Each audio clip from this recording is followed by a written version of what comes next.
बच्चों, हम लोग शुरू करते हैं चैप्टर रिफ्रैक्शन ऑफ लाइट। ठीक है, रिफ्रैक्शन ऑफ लाइट पढ़ने के लिए सबसे पहले ये जान लें कि जो पहले से हमें पता है रिफ्लेक्शन, उससे अगर कंपेयर करेंगे तो रिफ्रैक्शन क्या चीज है। ठीक है, तो पहले से जानते हैं रिफ्लेक्शन। इसमें जल्दी जल्दी डायग्राम बनाऊंगा मैं थोड़ा। तो रिफ्लेक्शन में ये जो मैंने बना दिया, ये क्या चीज है?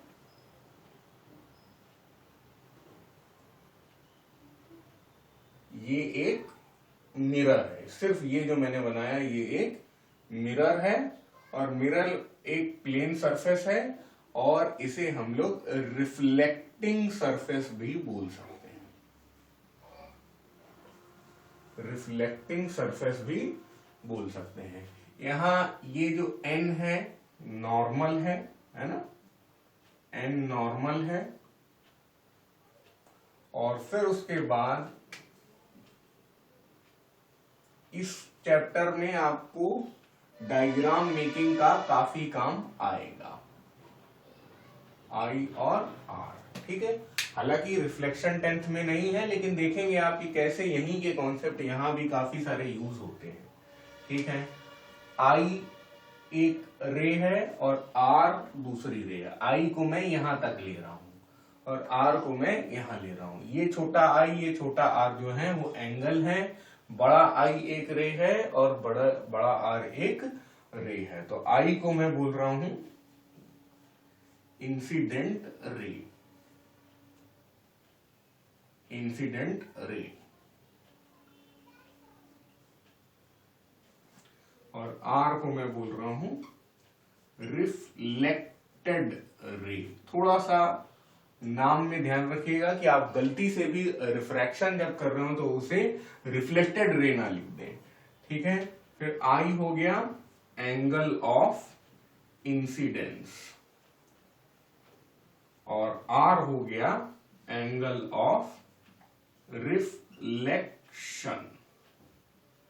ठीक है, यहां पे देखिए I is equal to R होता है ना, ये अपने आप में ही लॉ ऑफ रिफ्लेक्शन में आ जाता है। ठीक है, यहां पे देखिए एक डायग्राम से काम नहीं चलेगा, यहां पे हमें 3 डायग्राम बनाने पड़ेंगे, लेकिन एक जनरल डायग्राम मैं पहले से बना दे रहा हूं। यहां पे कोई मिरर नहीं है, फिर से एक सरफेस है। इस सरफेस का नाम हम लोग रिफ्रैक्टिंग सरफेस बोलेंगे। ठीक है, यहां पे नॉर्मल अपनी जो है वो आर पार चली जाएगी, आर पार चली जाएगी, और जो लाइट रे है वो ऐसे आके अपना रास्ता बदलेगी। ठीक है, रास्ता बदलने को ही हम लोग रिफ्रैक्शन कहते हैं। बेंडिंग ऑफ लाइट को ही हम लोग रिफ्रैक्शन कहते हैं। ठीक है, तो ये हो गया अपना क्या I, और ये हो गया R। ठीक है ना, यहां I is equal to R है। यहां पे फिर से मैं ये लिखना चाहूंगा, ये है I और ये है R। ठीक है, I पहले की ही तरह इंसिडेंट रे, N पहले की ही तरह नॉर्मल, पर R का नाम रिफ्रैक्टेड रे हो जाएगा, है ना। बिल्कुल, मतलब कैसे वही वाले कॉन्सेप्ट चले आ रहे हैं। और I छोटा वाला जो है वो पहले की ही तरह एंगल ऑफ इंसिडेंस, और ये अब नया एंगल ऑफ रिफ्रैक्शन। जो केस मैंने आपके सामने बनाया है यहां पे, यहां क्या हो रहा है, I is greater than R है। और I is greater than R तब होगा जब हम लोग रेयरर से डेंसर मीडियम में जाएंगे, रेयरर से डेंसर मीडियम में जाएंगे। ठीक है, अच्छे से कॉपी कर लीजिए इस डायग्राम को। ठीक है, तो यहां पर हम लोग जब रेयरर मीडियम से डेंसर मीडियम में जा रहे हैं तो एंगल ऑफ इंसिडेंस जो है वो बड़ा है और एंगल ऑफ रिफ्रैक्शन जो है छोटा है। अब सवाल आ जाता है यार, रेयर मीडियम किसको कहेंगे और डेंस मीडियम किसको कहेंगे। ये कुछ हद तक डेंसिटी से रिलेटेड है लेकिन एग्जैक्टली डेंसिटी से रिलेटेड नहीं है। आप ये समझिए जिसमें लाइट को जाने में आसानी होती है वो रेयर मीडियम होता है, जिसमें लाइट को जाने में दिक्कतें आती हैं वो डेंसर मीडियम होता है। लाइट आसानी से किस में जा सकती है, जैसे कि वैक्यूम, जैसे कि एयर। लेकिन अब वैक्यूम और एयर क्या चीज है भाई, एक तरीके से गैसियस मीडियम है। वैक्यूम तो गैसियस भी नहीं, उसमें तो कुछ भी नहीं है। फिर उसके बाद हम लोग आ गए वाटर पे। तो वाटर में क्या है, मॉलिक्यूल थोड़े पास पास रहेंगे। फिर उसके बाद आ गए हम लोग ग्लास में, तो वहां पे मॉलिक्यूल और ज्यादा पास पास रहेंगे। तो इसीलिए होता ये पाया गया है, एक्सपेरिमेंटली देखा है कि वैक्यूम और एयर में लाइट की स्पीड बहुत ज्यादा होती है, 3 × 10⁸ मीटर पर सेकेंड। लेकिन जब हम वाटर में आते हैं तो स्पीड कम हो जाती है, और ग्लास में आते हैं तो और कम हो जाती है, और डायमंड में आते हैं तो और कम हो जाती है। यानी कि हम लोग जैसे जैसे डेंसर, जैसे जैसे थोड़े से डेंस मीडियम में आ जाते हैं, हाई डेंसिटी वाले मीडियम में आ जाते हैं, वैसे लाइट की स्पीड कम हो जाती है। तो जहां लाइट को समस्या हो रही है जाने में, अब उसकी स्पीड कम हो रही है, वो डेंस मीडियम है, और जहां लाइट को आसानी हो रही जाने में वो रेयर मीडियम है। तो इस तरह से आप यहाँ रेयरर मीडियम में एयर ले लें, यहाँ पे वाटर ले लें, तो इस तरह का डायग्राम बनकर आ जाएगा। लाइट रे में रेड बना रहा हूं, लेकिन ये किसी भी कलर की लाइट रे के लिए ट्रू है, और अगर 7 कलर मिल जाते हैं तो व्हाइट लाइट बन जाती है। ये सारी बातें भी आगे चैप्टर्स में आपके पास हैं।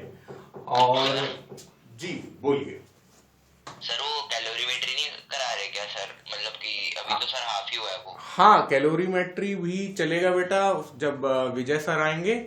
और अभी तो क्योंकि मैं आज उनकी रिक्वेस्ट पे आया हूं तो इसलिए मैंने नया टॉपिक चालू कर दिया है। अब हम लोग डेंसर टू रेयरर में जाएंगे।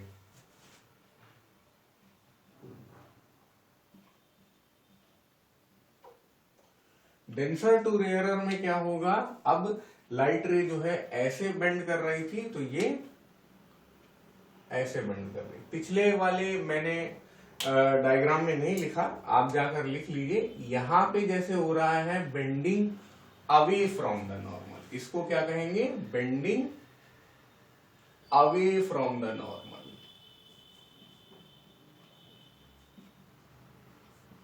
तो आप लोग क्या कहते हैं इस बात को, इस पूरे डायग्राम को अगर सेंटेंस में लिखना है, when a ray of light travels from denser medium to rarer medium, it bends away from the normal. और उस केस में क्या था, when a ray of light travels from a rarer to a denser medium, then it bends towards the normal. इस तरह से आप दोनों बातों को लिख सकते हैं।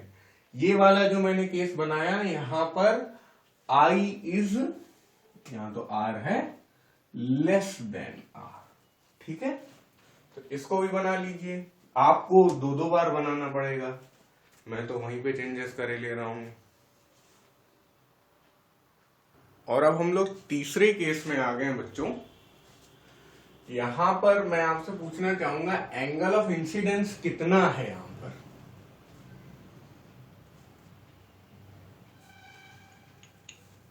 चलिए आप पूछता हूं, what is the angle of incidence. Sir 90 degree. बिल्कुल गलत, इसीलिए मैंने यहां पर ऐसे बनाया। 0 होगा। हाँ वेरी गुड, इसमें 0 होगा।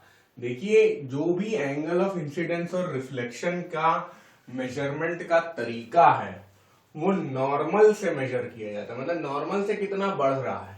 तो अब ये तो नॉर्मल पे जाके चिपक गया है, तो फिर यहां पर I is equal to R is equal to 0 degree हो जाता है बच्चों। और जब कोई लाइट रे नॉर्मली इंसिडेंट की जाती है, चाहे मीडियम अलग अलग भी हो तब भी वो नॉर्मली ही बाहर चली जाती है। देखते हैं ये लोग क्या कह रहे हैं। The ray of light which is incident normally on the surface separating the two media passes undeviated। ठीक है, तो ये याद रखिएगा यहां पर कि ये कैसे जा रही है, अनडिविएटेड जा रही है। और हो क्या रहा है, इट इज इंसिडेंट नॉर्मली। इस तरह के काम को क्या कहते हैं, दैट द लाइट रे is incident normally on the surface separating the two media. Medium का प्लूरल है, मीडियम क्या क्या है, डेंसर मीडियम और रेयरर मीडियम। इसमें मीडियम कुछ भी हो सकता है, वाटर, ग्लास, डायमंड, एयर,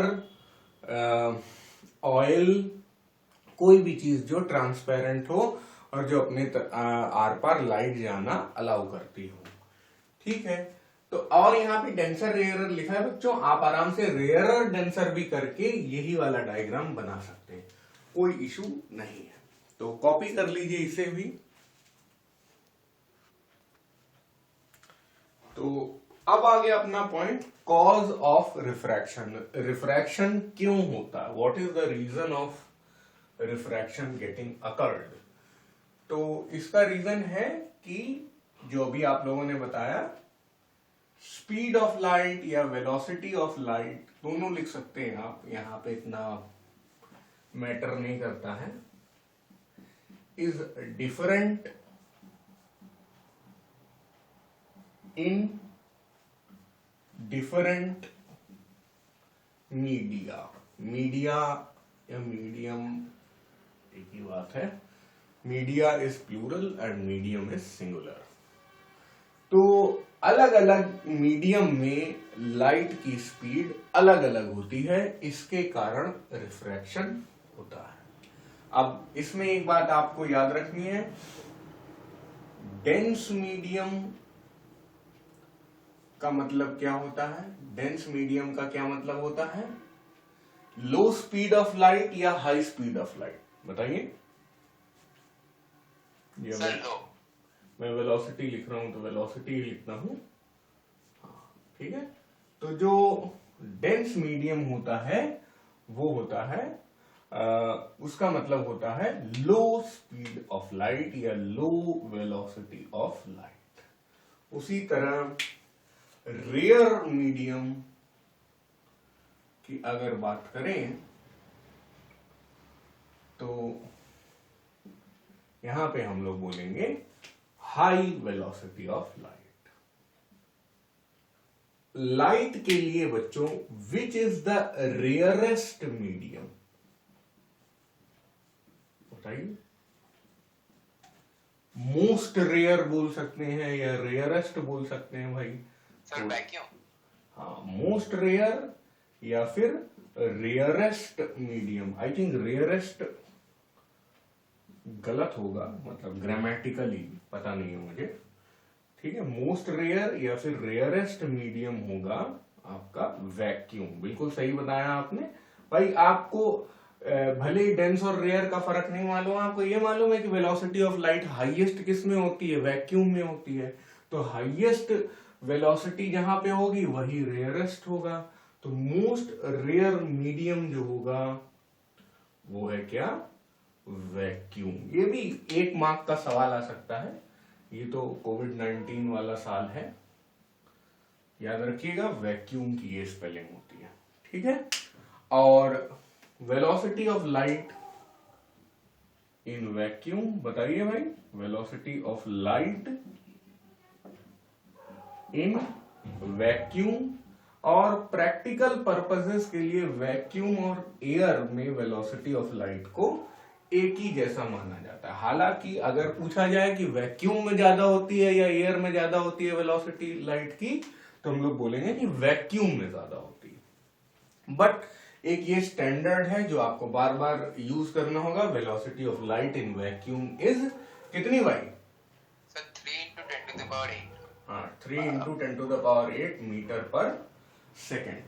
उसी तरह अब ये इसका रिफ्रैक्शन से या लाइट के चैप्टर से कोई लेना देना नहीं है, लेकिन अगर आपसे कोई पूछे velocity of light in sorry अगर आपसे कोई पूछे velocity of sound in air, तो क्या बोलेंगे आप? 330 मीटर पर सेकेंड। हाँ, एयर में 332 मीटर पर सेकेंड। और what is the velocity of sound in vacuum? याद रखिएगा बच्चों, इसका आंसर है 0 मीटर पर सेकेंड।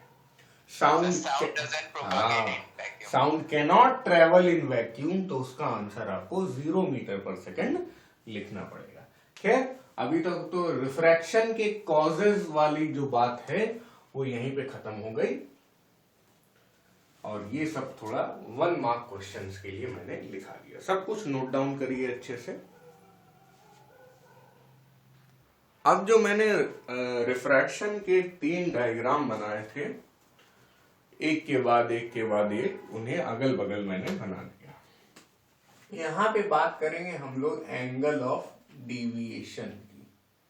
एंगल ऑफ डिविएशन को रिप्रेजेंट किया जाता है डेल्टा से।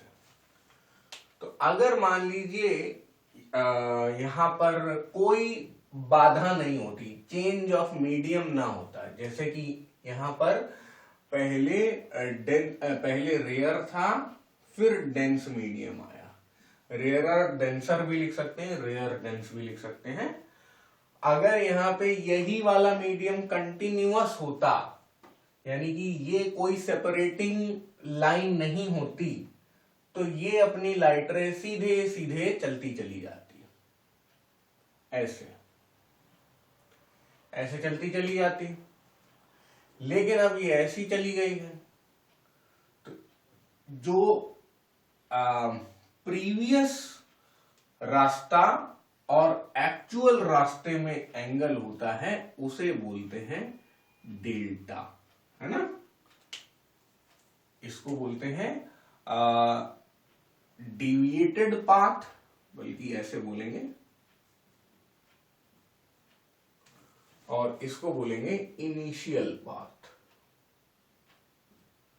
या इनफैक्ट डिविएटेड पाथ ना बोलकर आप इसे रिफ्रैक्टेड पाथ बोलिए तो ज्यादा अच्छा होगा।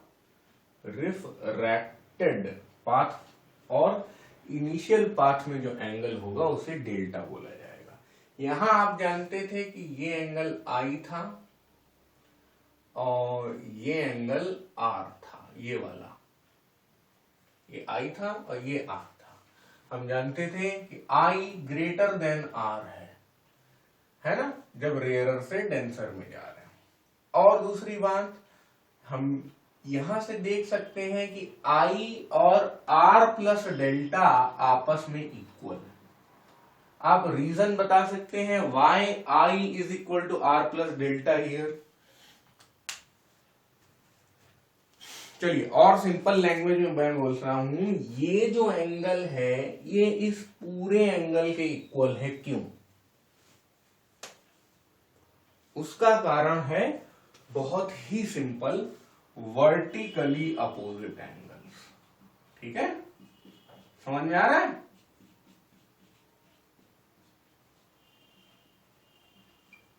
वर्टिकली अपोजिट एंगल्स होने के कारण I is equal to R plus delta है, तो delta is equal to I minus R लिख सकते हैं।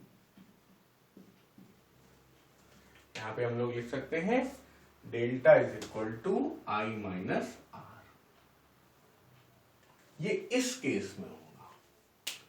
यहां पर अब जो इनिशियल पाथ है उसे फिर से बना लें। ये रहा अपना इनिशियल पाथ, ये रहा अपना रिफ्रैक्टेड पाथ। यहां पे फिर से लाल और काली लाइन के बीच में जो एंगल होगा वो है कितना? डेल्टा।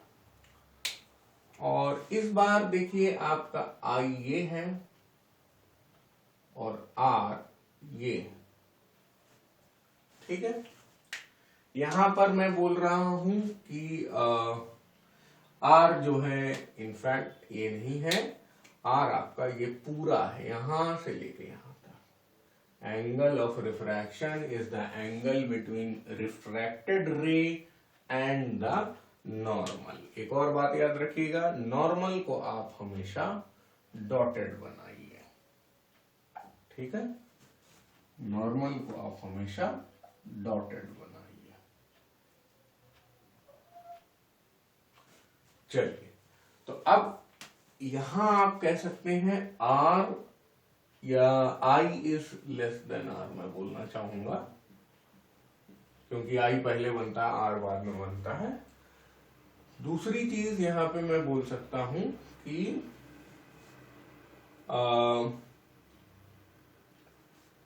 डेल्टा जो आप बोल सकते हैं कि क्या आप बोल सकते हैं R plus delta is equal to I, ये यहां पर आप नहीं बोल सकते हैं। यहां पर ना आई डेल्टा के इक्वल है ना आई आर के इक्वल है, बल्कि एक नया एंगल मैं यहां पे बना दूं थीटा, तो ये थीटा आई के इक्वल होगा, होगा या नहीं, बोलिए। हाँ सर, वर्टिकली थीटा जो है आई के इक्वल होगा, वो वर्टिकली अपोजिट एंगल्स हो जाएंगे। तो इससे अच्छा है कि हम लोग इसे ही आई बोले, है ना, ये आई है तो ये भी आई होगा। हालांकि यहां पे कोई इंसिडेंट रे नहीं जा रही है, लेकिन ये हम लोग वर्टिकली अपोजिट एंगल की वजह से बोलते हैं ये भी आई है तो ये भी आई है। अब इस बार हम लोग बोलेंगे I plus delta is equal to R, I plus delta is equal to R. यहां पे रीजन वर्टिकली अपोजिट एंगल नहीं होगा, यहां पे रीजन होगा एडजेसेंट एंगल्स, है ना, ये जानते हैं आप कि नहीं। अरे भाई दो एंगल हैं यहां पर, ऐसे मान लीजिए ये 30 डिग्री है, ये 15 डिग्री है, तो ये टोटल 45 डिग्री होता है। तो इसका रीजन हम लोग देते हैं एडजेसेंट एंगल्स। तो इधर भी अब डेल्टा को हम लोग अलग निकाल सकते हैं, delta is equal to R minus I, ठीक है। तो अगर इन दोनों को कंबाइन कर लें, इन दोनों कॉन्सेप्ट्स को कंबाइन कर लें, तो हम लोग बोलेंगे delta is the difference between angle of incidence and angle of refraction. अब डिफरेंस में पॉजिटिव नेगेटिव साइन की चिंता हम लोग नहीं करते। तो आई माइनस आर और इसका मॉडुलस, मॉडुलस अगर आपको नहीं आता है तो कोई प्रॉब्लम नहीं है, और आता है तो अच्छी बात है, ठीक है। अब इसके बाद इधर आ जाते हैं, ये केस काफी सिंपल है। यहां पर I is equal to R is equal to 0 degree होगा, और हमने सीखा कि डेल्टा होता है I माइनस आर का, I और R का डिफरेंस, और दोनों ही 0 डिग्री है, तो 0 डिग्री माइनस 0 डिग्री, यहां पे डेल्टा है 0 डिग्री, डेल्टा है 0 डिग्री।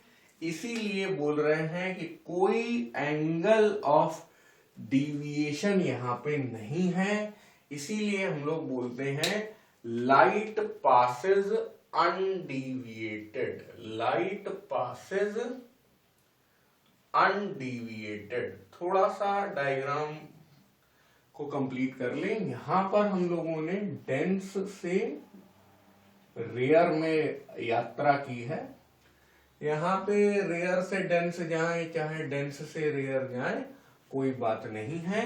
यहां पर हम लोग बोल सकते हैं लाइट इज इंसिडेंट, कैसी बोलो, लाइट नॉर्मल, हाँ, लाइट इज इंसिडेंट नॉर्मली, ठीक है। बना डालिए तीनों डायग्राम अच्छे से। अब एक बात बताऊंगा बच्चों, मैं आपको एक फॉर्मूला जो आपको याद रखना है, C is equal to F lambda. हो सकता है आपके लिए नया हो, यहाँ पे c जो है वो होता है स्पीड या velocity of light in a particular medium.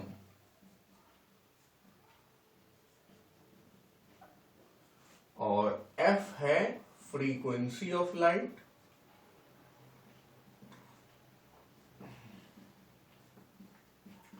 In a particular medium. यहां पे लिखने की जरूरत नहीं है, ये थोड़ी देर में समझाता हूं मैं क्यों। और लेमडा है वेवलेंथ ऑफ लाइट। लेकिन यहां पे मैं लिख रहा हूं इन अ पर्टिकुलर मीडियम। अब ऐसा मैंने क्यों किया कि frequency of light in a particular medium नहीं लिखा, जानबूझ के किया है मैंने। ऐसा क्यों किया बताइए?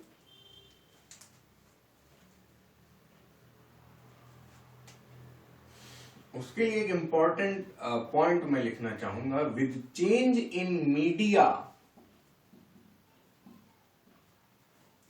या चेंज इन मीडियम ही लिखूंगा मैं, मीडिया लिखना पसंद नहीं मुझे क्योंकि मीडिया बिक चुका है। With change in medium frequency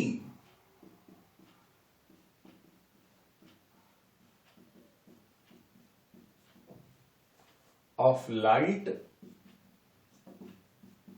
does not change। ठीक है, अगर मीडियम चेंज हो रहा है तो फ्रीक्वेंसी ऑफ लाइट नहीं चेंज होता है, स्पीड ऑफ लाइट चेंज हो जाता है और वेवलेंथ चेंज हो जाता है। ये आप याद रखिएगा, ठीक है। अब स्पीड ऑफ लाइट जो है वो किस में मेजर किया जाएगा? मीटर पर सेकंड में। फ्रीक्वेंसी किस में मेजर किया जाएगा? हर्ट्ज में। हर्ट्ज खुद ही इक्वल टू होता है सेकंड इनवर्स के, मतलब सेकंड इनवर्स का ही नया नाम होता है हर्ट्ज। और वेवलेंथ जो है लेमडा वो मेजर किया जाता है मीटर में। ठीक है, तो आप देख सकते हैं C की जगह अगर हम लोग लिखें, एक बार फिर से लिख रहा हूं मैं यहां पर, C is equal to F lambda. तो C की जगह हमने लिखा मीटर पर सेकेंड, F की जगह लिखा हमने पर सेकेंड, और लेमडा की जगह लिखा हमने मीटर। तो metre divided by second, metre divided by second, इसलिए हमारा ये फॉर्मूला जो है बढ़िया से बैलेंस है। यहां पे याद रखिएगा, जब मीडियम चेंज होता है तो फ्रीक्वेंसी ऑफ लाइट नहीं चेंज होती है। बहुत इंपॉर्टेंट सवाल है, ठीक है। अगर कोई पूछे कि क्या जब मीडियम चेंज होता है तो लाइट अपना कलर चेंज कर देती है, तो इसका आंसर है हाँ। लेमडा चेंज होता है तो लाइट अपना कलर भी चेंज कर सकती है, ठीक है, कर सकती है, लेकिन ऐसा नहीं है कि कर ही जाएगी। But it is possible, yes it is possible.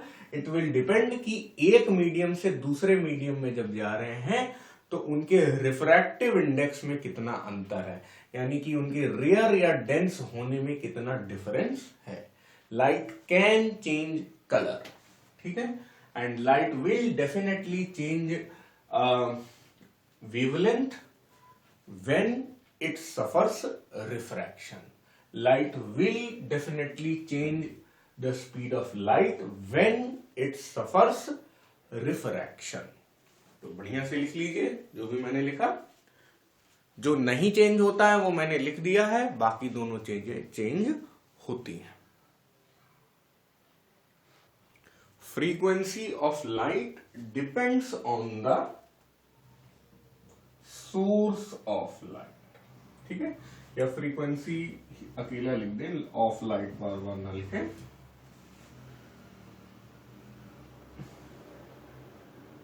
Depends on the source of light, ठीक है। एक्चुअली फ्रीक्वेंसी जो है ये आगे की क्लासेस में आप पढ़ेंगे कि ये डिपेंड करता है एनर्जी पे। इनफैक्ट आगे आप लोग पढ़ेंगे कि एनर्जी ऑफ लाइट जो होती है, एनर्जी ऑफ अ फोटोन होता है E is equal to H nu. ठीक है, न्यू यहाँ पे कोई नई चीज नहीं है, वही है फ्रीक्वेंसी। अभी आप अगर न्यू नहीं जानते हैं तो E is equal to H F एक फॉर्मूला आगे आएगा। तो फ्रीक्वेंसी का मतलब होता है एनर्जी, और एनर्जी डिपेंड करता है सोर्स ऑफ लाइट पे। अब जैसे कि आप बल्ब से पीली लाइट डाल रहे हैं तो उसकी फ्रीक्वेंसी अलग होगी, और सनलाइट की पीली लाइट आ रही है उसकी फ्रीक्वेंसी अलग होगी। इस तरह आप समझ सकते हैं फिलहाल। ठीक है, तो ये थोड़ा रटने वाली चीज है, तो अच्छे से लिख लीजिए और याद भी कर लीजिए कि सारे फैक्टर चेंज होते हैं रिफ्रैक्शन में, लेकिन केवल फ्रीक्वेंसी नहीं चेंज होता। क्यों नहीं चेंज होता? क्योंकि वो सोर्स ऑफ लाइट पे डिपेंड करता है।